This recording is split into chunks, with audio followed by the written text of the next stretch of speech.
Hello ඔන්න ඉතින් අද මම ඔයාලව අරගෙන යන්නේ ලංකාවේ 15 වෙනියට උසම කන්දට. ඒ තමයි ගොංගල කන්ද. ඉතින් මුලින්ම කියන්න ඕනේ මට මේ වීඩියෝ එක දාන්න නම් ගොඩක් කල් ගියා. මොකද මම මේ වීඩියෝ එක කරන්නේ නැහැ කියලා තමයි මුලදී හිතුවේ. මොකද මේ ගමනේදී මට ලැබුණු අත්දැකීම එච්චර හොඳ එකක් නෙවෙයි නිසා. ඉතින් දිගටම වීඩියෝ එකත් එක්ක ඉන්නකෝ මම කියන්නම් මොකද උනේ කියලා.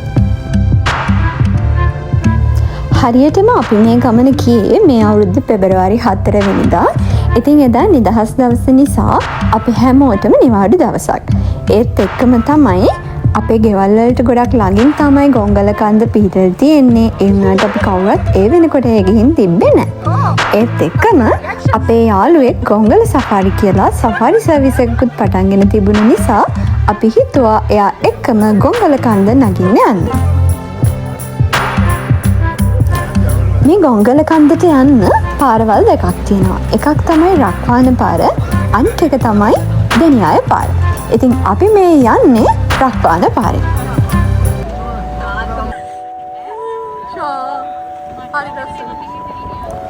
ඇත්තටම මේ පැත්ත මාරම ලස්සනයි. හරියටම කිව්වොත් නුවරඑළිය වගේ. කොහොමද මේ පැත්තට කියන්නේ පුංචි නුවරඑළිය කියලා. ඒ වගේම ෆොටෝ ෂූට්ස්, වීඩියෝ ෂූට්ස් වලට එහෙමත් ගොඩක් අය මේ පැත්තට එනවා. මේ ගොංගල කන්ද දුරට පේන්නේ හරියට ගොන්නු දෙන්නෙක් එකට හඳලා තියෙනවා වගේ. අන්න ඒ නිසා තමයි මේ කන්දට ගොංගල කියන නම හැදිලා තියෙන්නේ.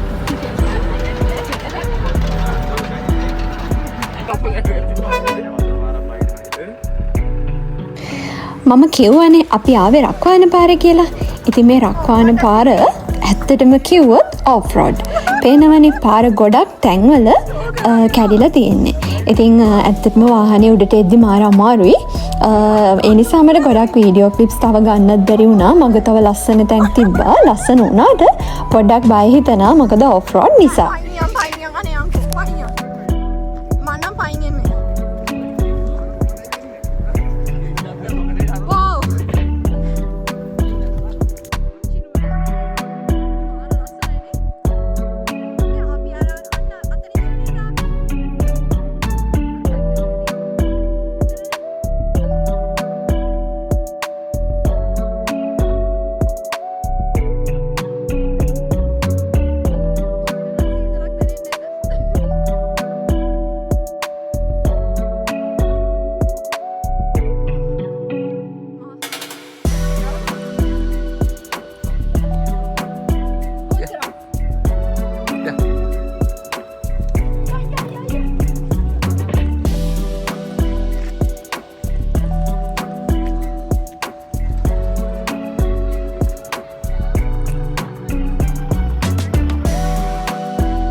ඔන්න ඉතින් අපි වාහනෙන් එන්න පුළුවන් උපරිමට ඇවිල්ලා තියෙන්නේ. ඉතින් මෙන්න මේ ඒරියා එකේ තමයි නාවික හමුදාවේ ප්‍රධාන නාවික sannivedana පද්ධතියයි ඒ වගේම අනිත් channels වල විකාශන කුළුණුයි තියෙන්නේ. ඉතින් ඒ නිසා මේ ඒරියා එකම අධ්‍යාරක්ෂිත කලාපයක් විදියට තමයි එයාලා වෙන් කරලා තියෙන්නේ. ඉතින් මෙතන ඉඳලා හරියටම තව කිලෝමීටර 2.5ක් විතර අපිට ගොංගල කන්දට යන්න තියෙනවා.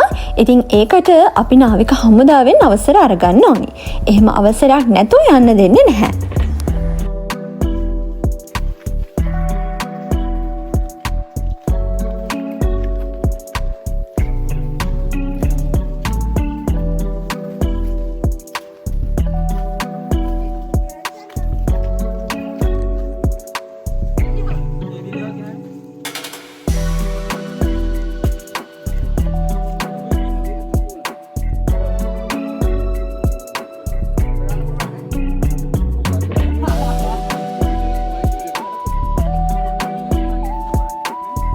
ඔන්න ඉතින් මේ තමයි ගොංගල කන්ද. අපි ටිකක් ගෙදරින් එද්දි පරක්කු වුණු නිසා අපි කන්දට එනකොට දවල් 1-2 විතර වුණා. ඉතින් ඒ වෙලාව නම් ඇත්තටම මාරම රස්නේ වෙලාවක්. ඉතින් ගොංගල කන්දට එන්න හිතාගෙන ඉන්නවා නම් එක්ක උදේ එන්න. එහෙම නැත්තම් ටිකක් ඉරව් අඩු වුණාම 3ට විතර ඒ වගේ ටයිම් එකට ආවත් හොඳයි.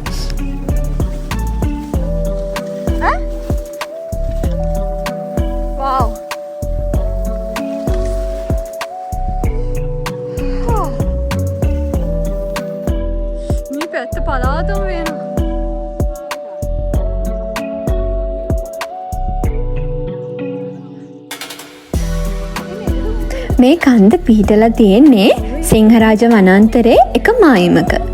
ඉතින් අර ඈතින් පේන්නේ සිංහරාජ වනාන්තරය. මෙතනට මාර ලස්සන view එකක් තමයි තියෙන්නේ.